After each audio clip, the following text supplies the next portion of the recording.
ગોધરા તાલુકાની અંદર બે ગામમાં બે શંકાસ્પદ કેસ મળ્યા હતા અને એમને બંને દીકરાઓને હોસ્પિટલ દાખલ કરવામાં આવ્યા હતા। તપાસ કરતાં એમને ચાંદીપુરા વાયરસથી એમનું મૃત્યુ થયું છે એવો રિપોર્ટ આવ્યો છે। તો આ પ્રકારે રાજ્ય સરકારે અને આરોગ્ય વિભાગે ખૂબ ગંભીરતાથી આ મુદ્દાઓને લઈ ગામની અંદર તમામ આજુબાજુના ઘરોમાં વગેરે દવા છંટકાવ કરવામાં આવ્યા છે। જ્યાં કેસ મળી આવ્યો હતો ત્યારે સેન્ડ ફ્લાય નામની માખી પણ ત્યાં મળી આવી છે।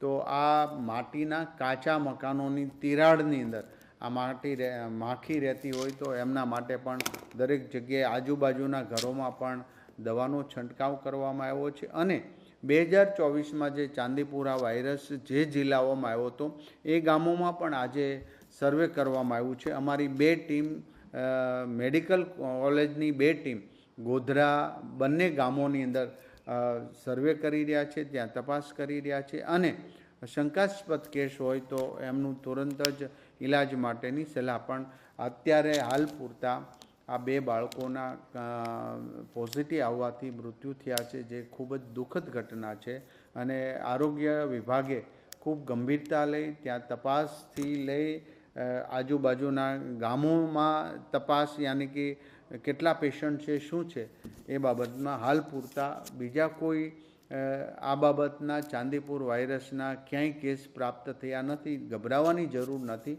પણ સાવચેતી રાખવાથી એ રોગને આપણે અટકાવી શકીશું। તો અમારી બંને ગામોમાં અમારી ટીમ અત્યારે સર્વે પહોંચી ગઈ છે। જે તે દવાનો જથ્થો પણ ત્યાં ઉપલબ્ધ કેન્દ્રની અંદર તાલુકા લેવલે અને જિલ્લા લેવલે કરવામાં આવ્યો છે।